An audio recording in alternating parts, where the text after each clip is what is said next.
Welcome to Smart English Stories. Please don't forget to subscribe to our channel for more English stories. Once upon a time, there was a palace. The palace was very big. It was old and very alone. People called it the Alone Palace. No one lived there. Everyone was scared of the palace. They said it was haunted. One day, a girl named Lily came to the town. Lily was brave. She loved adventure. She heard about the Alone Palace. She wanted to see it. People warned her.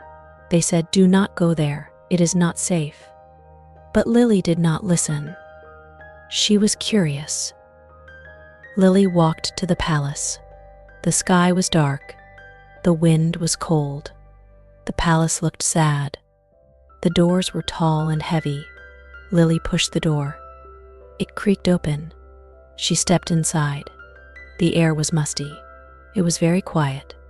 Too quiet. Lily walked through the halls. Her footsteps echoed. She saw old paintings on the walls. They were dusty. The faces in the paintings looked sad. Some looked angry. Lily felt a chill. She wrapped her arms around herself. She walked up the stairs. They creaked under her weight. She found a room. The door was ajar. She pushed it open. Inside was a big bed. The sheets were old and torn. A broken mirror was on the wall. Lily looked at herself in the mirror. Her face looked pale. Suddenly, she heard a noise. It was a soft cry. Lily turned around. "Hello," she called. No one answered. She walked out of the room. The cry grew louder. It sounded like a child. Lily followed the sound. It led her to another room. This room was small. It had a rocking chair. The chair was moving, but no one was there. Lily's heart raced. She took a deep breath. "Who is there?" she asked. The crying stopped. The chair stopped. The room was silent. Lily felt scared, but she was also curious. She walked to the chair. There was a doll on the chair. It looked old and worn. Its eyes were missing. Lily picked up the doll. It felt cold. She put it back down. She looked around the room. There was a small door in the corner. It was half open. Lily walked to the door. She pushed it open. It led to a narrow staircase. The stairs went down into darkness. Lily hesitated, but she wanted to know what was down there. She took out her flashlight. She turned it on. The light was dim. She started to walk down the stairs. They were steep.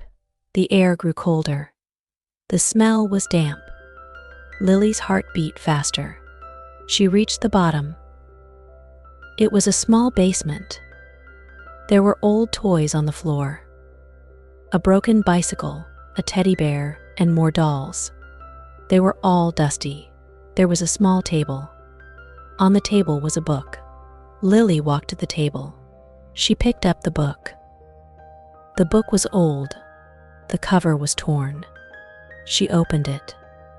The pages were yellow and brittle. There were drawings inside. They were of a little girl.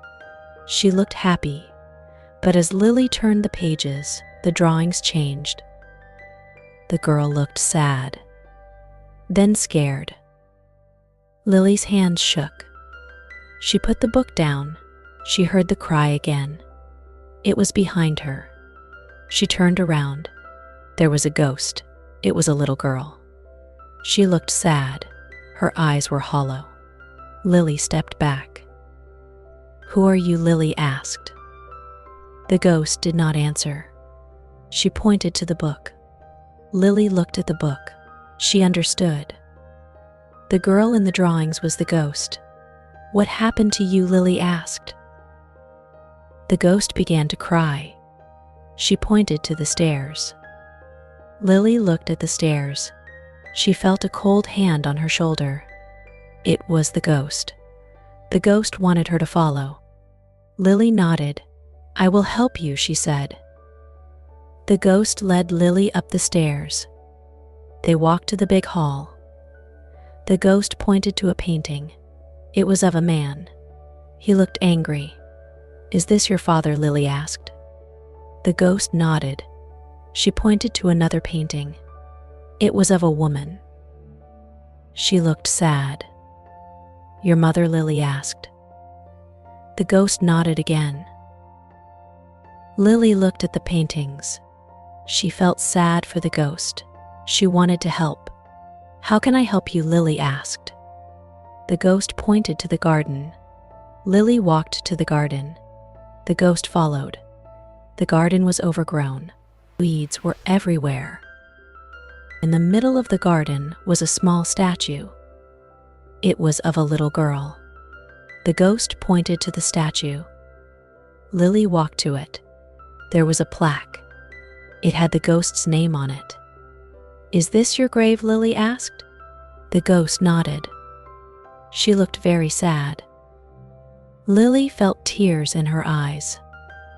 "I am so sorry," she said. The ghost pointed to the ground. Lily understood. She needed to dig. She found a shovel. She started to dig. The ground was hard, but she did not stop. After some time, she found a small box. It was old and rusty. She opened it. Inside was a locket. It had a picture of the little girl and her parents. Lily showed it to the ghost. The ghost smiled. It was the first time Lily saw her smile. The ghost pointed to the palace. Lily looked back. She saw shadows. They were the parents. They looked sad. The mother was crying. The father looked sorry. The ghost floated to them. They hugged her. They all smiled. Lily felt happy. She knew the ghost and her parents were at peace. The ghost waved at Lily. Lily waved back. The family disappeared. The palace felt different. It was still old, but it was not as sad. Lily walked back to the town. She told the people what happened. They were amazed. They thanked Lily. They were not scared of the alone palace anymore. They started to visit it. The palace was no longer alone. Years passed. The palace became a happy place. People came to see it. They learned about the ghost and her family. They felt sad, but also happy. They knew the family was at peace. Lily never forgot her adventure. She always remembered the ghost's smile. She knew she did the right thing. She helped a sad spirit find peace. It was a memory she cherished. The alone palace was no longer alone. It was filled with laughter and joy. It was a place where people came to feel happy. They came to remember the past and cherish the present. Lily's adventure taught everyone a lesson. It taught them about love, loss, and peace. It taught them to be brave and kind. It showed them that even in the darkest places, there is light. And so, the story of the Alone Palace became a legend. It was a story of mystery, sadness, and joy. It was a story that touched many hearts. It was a story that no one ever forgot. In the end, the palace stood tall and proud. It was no longer alone. It was a symbol of hope and peace. It was a reminder that love and kindness can conquer all. As people left the palace, they always left with a smile. They felt the presence of the little girl and her family. They felt the warmth of their love. It was a feeling they cherished. And so, the Alone Palace was alone no more. It was a place of love, peace, and joy. It was a place where memories were made and cherished. It was a place that touched many hearts. The end of the story leaves us with a thought. A thought that love and kindness can heal even the deepest wounds. A thought that we should always be brave and kind. A thought that even in the darkest places, there is light. Remember, every place has a story. Every story has a heart. And every heart has a light. Let your light shine. Let your heart be kind. Let your story be filled with love and joy. This is the story of the Alone Palace. A story that touched many hearts. A story that will never be forgotten. A story of love, peace, and joy.